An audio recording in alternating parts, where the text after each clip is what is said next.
Bonsoir à tous, c'est une édition bilingue de l'information sur Equinox Télévision. Innocent Adze, good evening. Bonsoir Cedric Nofele, good evening to you as well, viewers. Thanks for joining us in this bilingual newscast on Equinox Television. In our top stories, Cameroonians are desperately awaiting President Paul Biya's annual end-of-year message to be delivered less than 2 hours from now. And the population of the two English-speaking regions of the country in crisis are expecting the head of state, Paul Biya, to call for a ceasefire as well as another dialogue that will put a definite end to the Anglophone crisis that has been ongoing for 4 years. Plus, Northwest Governor Adolphé Lafrique for the Ben and other administrative authorities of the region celebrates what they term a 2021 year of success and better days ahead. Northwest Governor Adolphé Lafrique says the Operation Ghost Town that has characterized 2020 has a short life and that in 2021 a special program will be put in place that will see it abolished. More in this newscast. À la une de cette édition bilingue de l'information, face au vent de contestation de sa gouvernance et la persistance de la crise anglophone, comment va réagir le chef de l'État lors de son traditionnel discours à la nation très attendu dès 20h?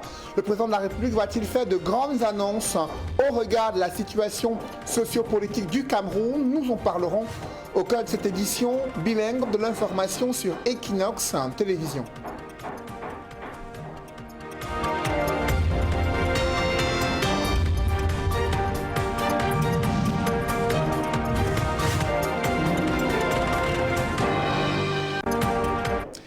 Good evening once again. Thanks for joining us in this bilingual newscast on Equinox Television. We heard in our top stories that Cameroonians are desperately awaiting President Paul Biya's annual end-of-year message delivered that will be delivered less than 2 hours from now. And the population of the two English-speaking regions of Cameroon in crisis are expecting the head of state, Paul Biya, to call for a ceasefire and equally another dialogue that will put a definite end to the Anglophone crisis that has been ongoing for 4 years, while others think the head of states will make concrete decisions. Others think it will be an insipid cup of tea and that nothing will change from the speeches he made in previous years. Manjukan Gabriel compiled reactions of city dwellers in Kumba in the southwest region, Mehmet Vision and Zaibwe.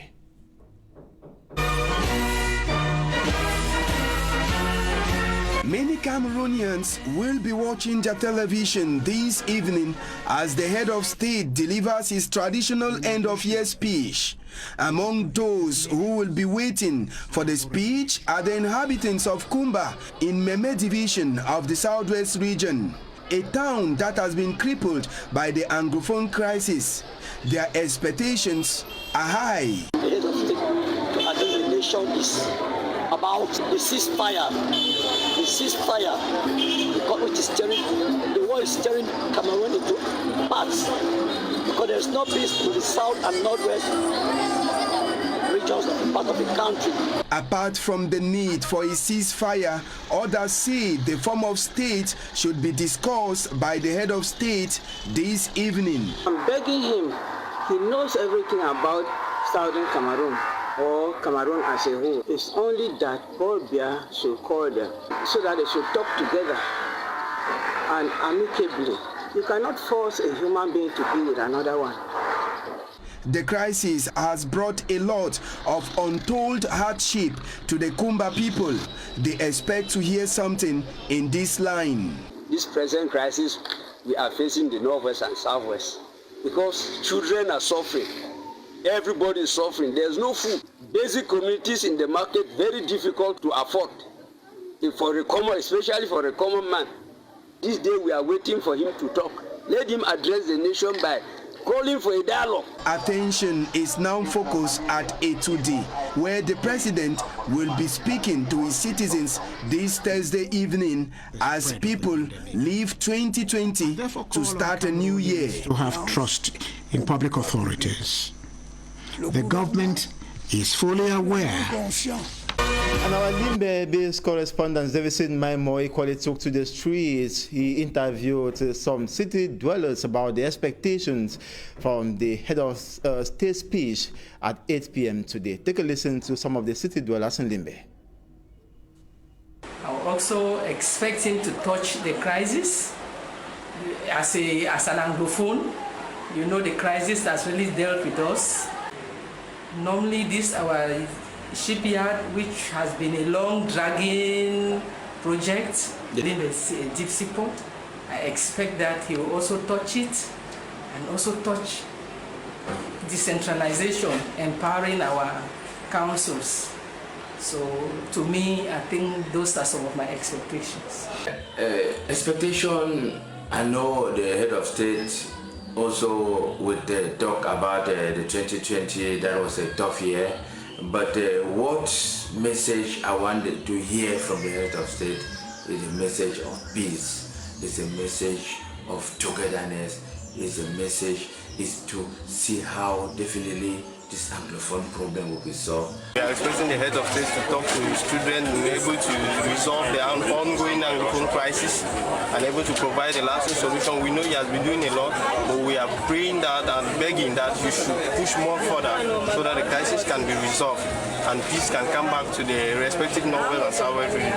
Expect it to help the nation goods and make peace reign to our side.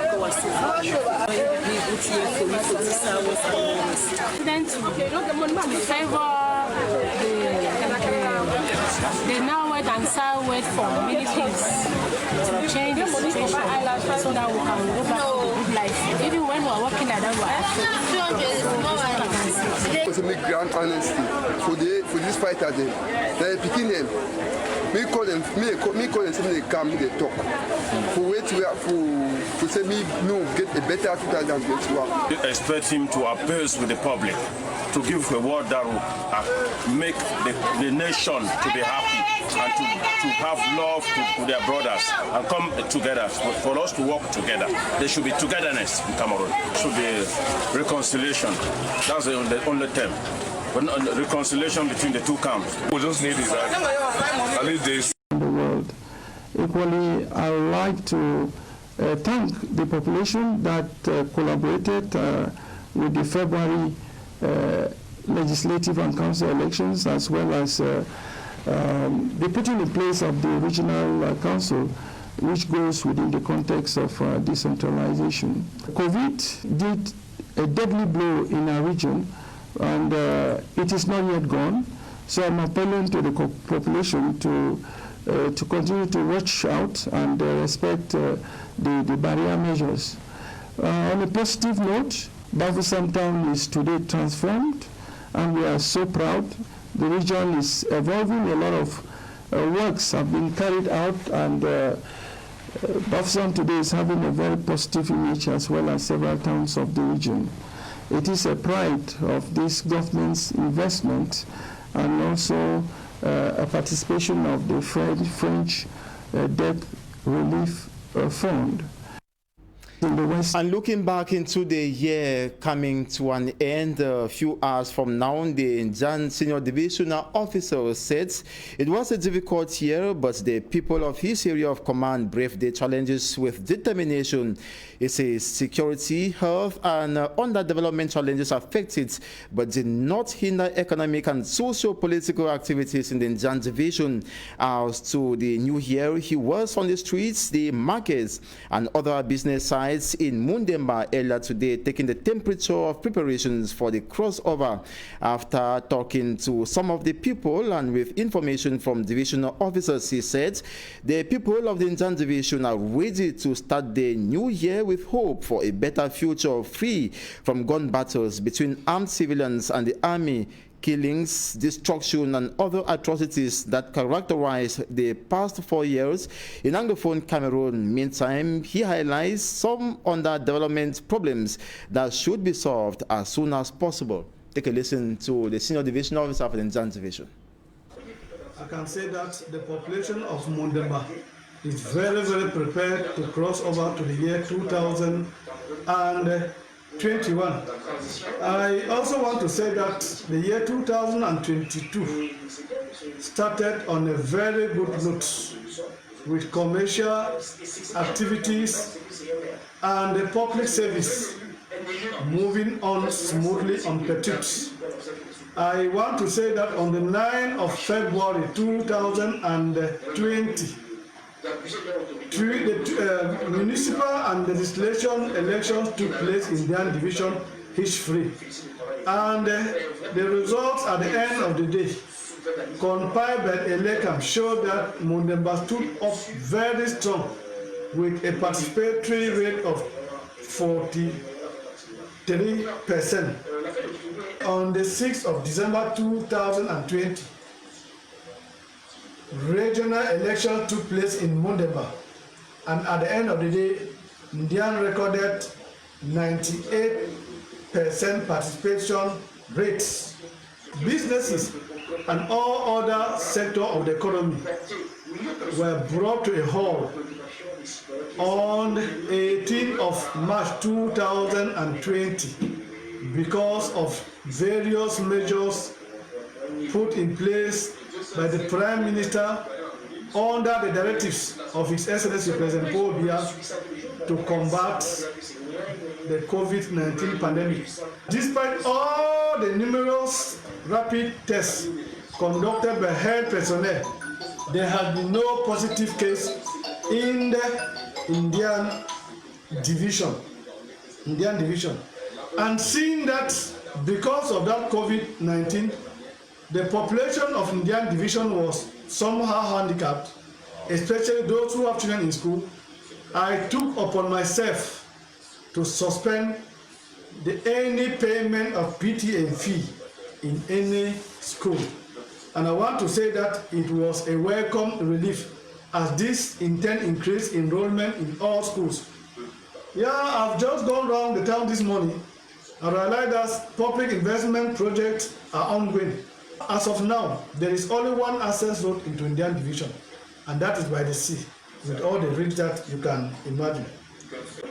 I can say the governor of the Northwest region, Adolphe Lele Lafrique, and other administrative authorities have celebrated what the term 2021 Year of Success and Better Days Ahead. The Chief Executive Officer of the Northwest region tells the population that life of ghost towns that characterize 2020 is very short, as a special program to abolish it will surface as the region gets into the year 2021. Adolphe Lele Lafrique reiterated that parents and guardians should tell their children still in bushes with arms to lay them down and come out and join in rebuilding the region.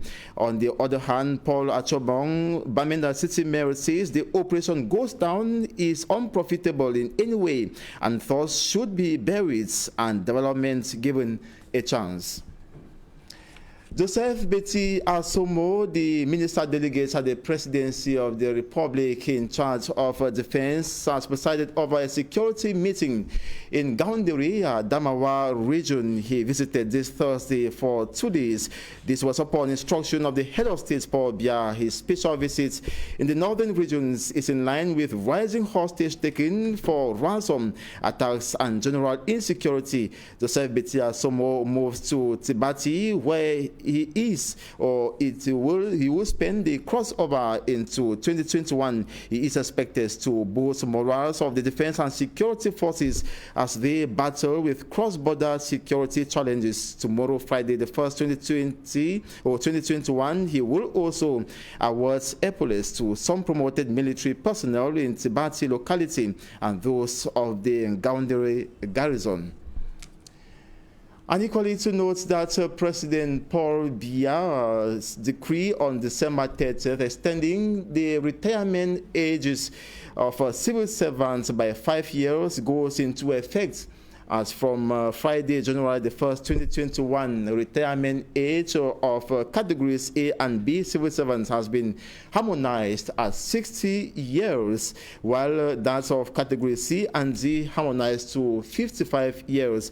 The measure shall be extended to civil servants who, as from January the 1st, 2020, are only valid official extension of service periods. Meantime, many civil servants have received this extension with mixed feelings. Take a listen to one of them, who is a senior division officer for the Nzan division. We'll now be getting that in this newscast. We'll move to the second segment of this newscast with Cédric Nofele in French. Cédric, une fois de plus, bonsoir. Bonsoir Innocent Azé. Mesdames, Messieurs, c'est l'une des principales actualités de ce 31 décembre en 2020, le discours du chef de l'État, l'adresse du président Paul Biya à la nation, à suivre à partir de 20h en direct sur Equinox Télévision. Mais bien avant, le président de la République va certainement s'exprimer sur le fait saillant de la situation politique du pays. Quels sont ces points culminants entre l'arrestation des militants de l'opposition pour avoir contesté la gouvernance actuelle, critiqué la gestion de la crise sanitaire et exigé les réformes consensuelles du code électoral et l'organisation des élections législatives, municipales et régionales, boycottées par certaines formations de l'opposition. La rétrospective politique de l'année 2020, c'est avec Cédric Chouna et Sylvestre Hippolyte Zangao.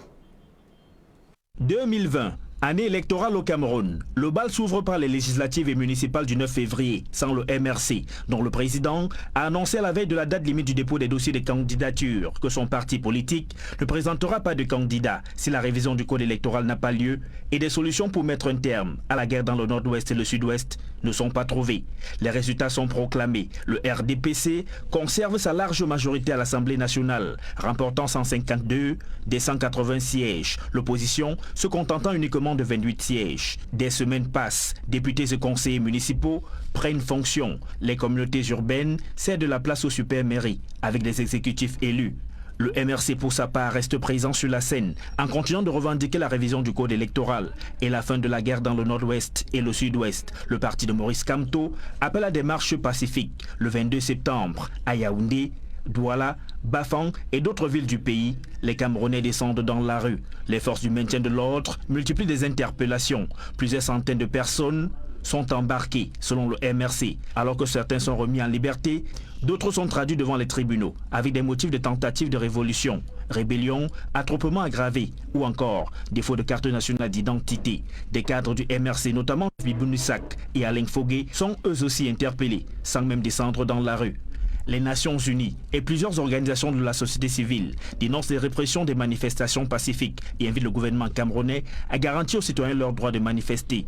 L'année s'achève. Plusieurs personnes interpellées le 22 septembre sont encore en détention. Maurice Kamto, quant à lui, a été empêché de quitter son domicile pendant 79 jours par des escouades de la police et de la gendarmerie à Yaoundé. L'année électorale 2020 est conclue par les élections régionales, avec 9 régions sur les 10 que compte le Cameroun, remportées par le RDPC. Et ces faits politiques pourraient être inscrits dans le message du chef de l'État à la nation camerounaise, dans l'attente de cette adresse à la nation. Quel est le bilan de la vie politico-administrative dans la région de l'Ouest? Réponse avec notre reporter, Leclerc Tsakem. De bien tristes clichés qui rappellent les pages noires du quotidien des populations de la région de l'Ouest au moment où l'année 2020 tire à sa fin. Ces images prises le 8 mars en Galim dans les Baboutos après une rafle terroriste illustrent de ce que l'an 2020 aura été de tous les défis sécuritaires à l'ouest de Cameroun, région géographiquement proche des régions en crise du nord-ouest et du sud-ouest. Des incursions qui sont soldées par de lourds dégâts humains et matériels. Les incursions des bandes armées sécessionnistes du nord-ouest et du sud-ouest ont entraîné la mort des éléments de nos forces de défense et de sécurité, ainsi que des civils. L'attaque des unités de police et de gendarmerie de Galim dans les Bamboutos, la nuit du 7 au 8 mars 2020, avec au bilan l'assassinat de 8 personnes, dont 4 gendarmes et policiers et 4 civils, en est une parfaite illustration. La criminalité urbaine rurale a été marquée par le cambriolage des édifices publics et privés, les braquages à main armées, les attaques de coupeurs de route. Dans son bilan de fin d'année, le gouverneur Awafonka Augustine n'est pas passé par mille chemins pour rappeler les effets néfastes de la pandémie du coronavirus sur la vie économique de la région du soleil couchant. La pandémie de la COVID-19 qui a impacté négativement les activités économiques et socio-culturelles de ces populations. J'implore ces populations de faire très attention. J'ai constaté pendant la période festive des mois que les gens ont fêté, les gens ont repris avec les funérailles, les mariages et tout ça. J'insiste là-dessus que Covid nous guette toujours et nous devons toujours prendre des dispositions pour être à l'abri. La gestion des déplacés internes de la crise anglophone, la bataille contre le trafic des ossements humains, de la grande criminalité, la culture et la consommation des stupéfiants, ainsi que la lutte contre les accidents de circulation sont d'autres fronts de guerre qui ont engagé les forces vives de l'Ouest. À côté de ce tableau sombre, quelques points positifs ont été célébrés courant l'année 2020 par les différentes couches sociales d'ici. Des infrastructures routières, hospitalières et sportives, des pans de la vie politique et la gouvernance locale menée par les différentes élections précédentes. Sans risque de nous tromper, relever que l'année 2020 n'a pas été marquée seulement par le désespoir, car sur le plan politique, en se félicitant de la bonne tenue du double scrutin législatif et municipal du 9 février 2020 et l'organisation réussie de la toute première élection des conseillers régionaux du 6 décembre courant, je salue la maturité politique de nos populations. Sur le plan socio-économique, je me réjouis aux populations de l'Ouest pour saluer les actions multiples du chef de l'État et de Mme Chantal Biya qui se sont manifestées par des dons mis à la disposition des 40 arrondissements de la région de l'Ouest, ainsi qu'aux transporteurs urbains et interurbains, aux orphelins commerciaux. Et de quoi 2021 sera faite, vivra, verra. Des populations sont nombreuses, notamment celles qui résident dans les régions du nord-ouest et du sud-ouest, deux régions en guerre depuis près de 3 ans et demi, là où des affrontements entre l'armée camerounaise et des groupes armés séparatistes se multiplient.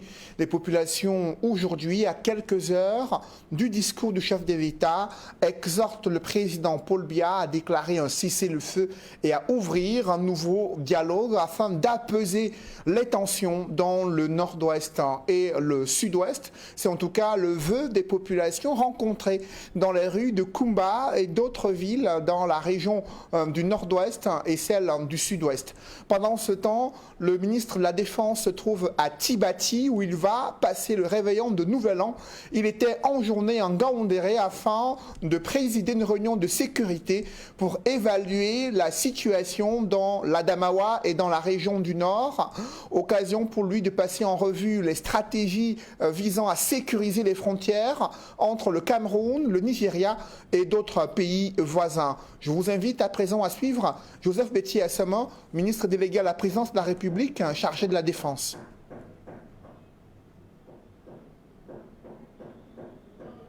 Je vous parlais donc de cette sortie du ministre de la Défense.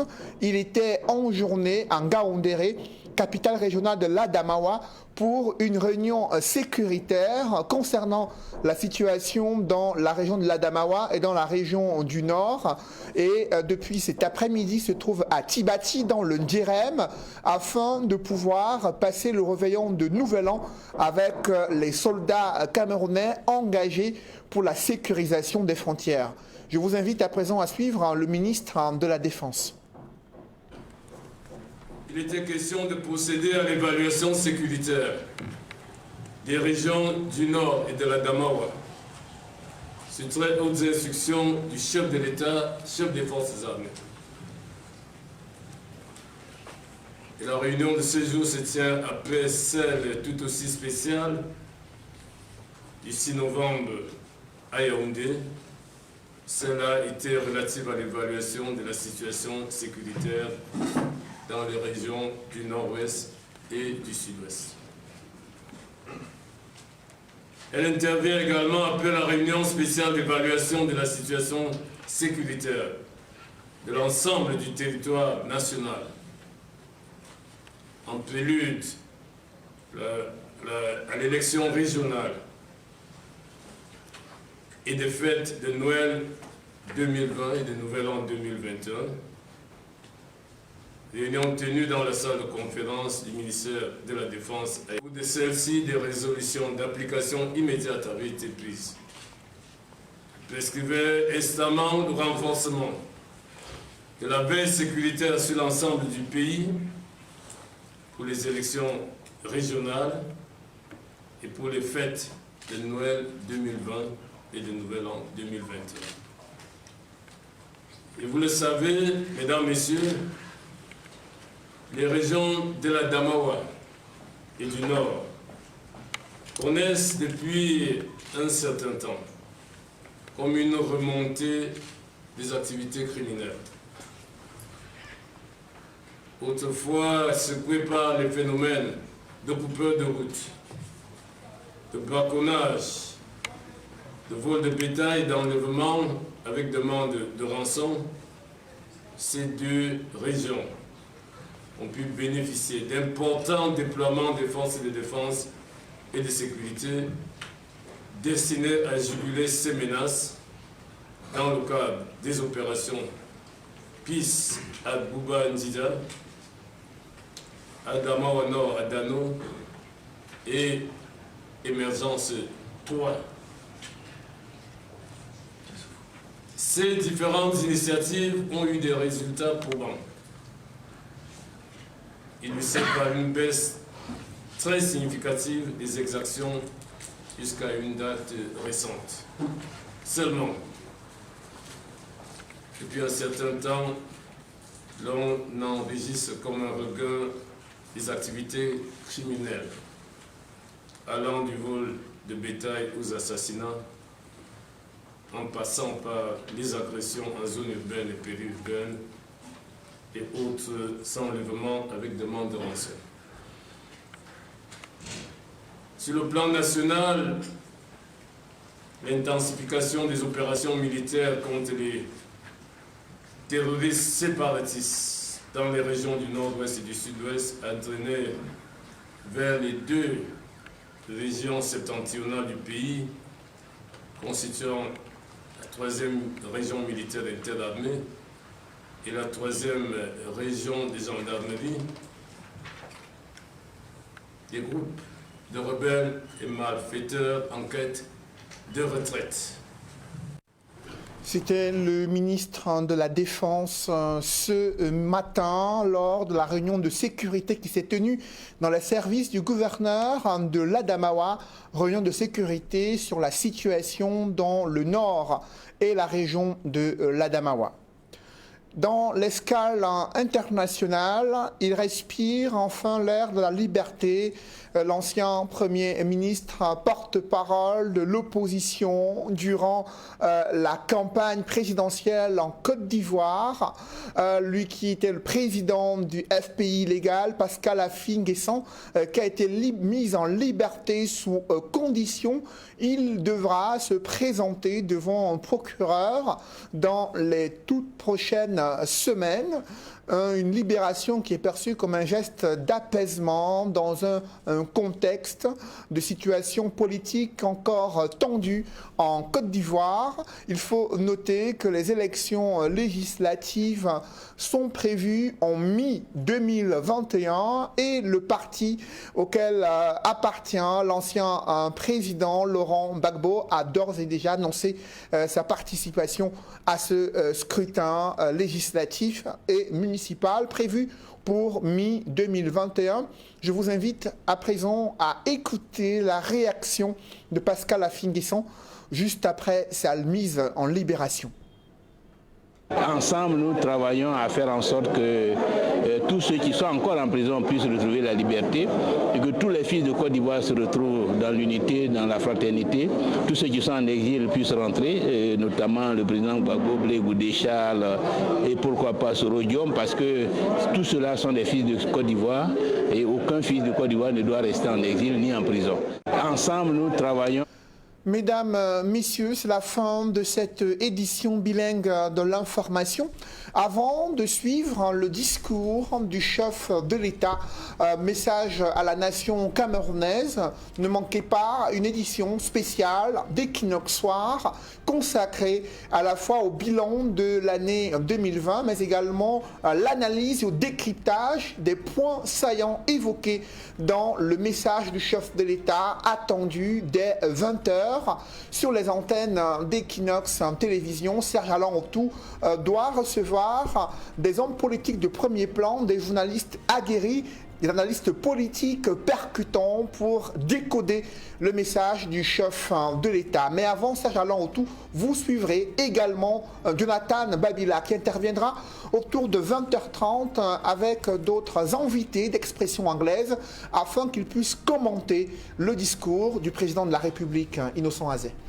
Exactly, Sadio Nufele, bonsoir à vous, and good evening to you as well, viewers. Thanks for watching, and just to indicate that you stay put as a special program will be coming up at 12 p.m. Or rather 8 p.m. during which the head of state Paul Biya is going to deliver his annual end of year speech, and that will be with Babila Jonathan as well, with some of his invitees. Another special programs on Equinox Television. Stay put. Have a nice evening.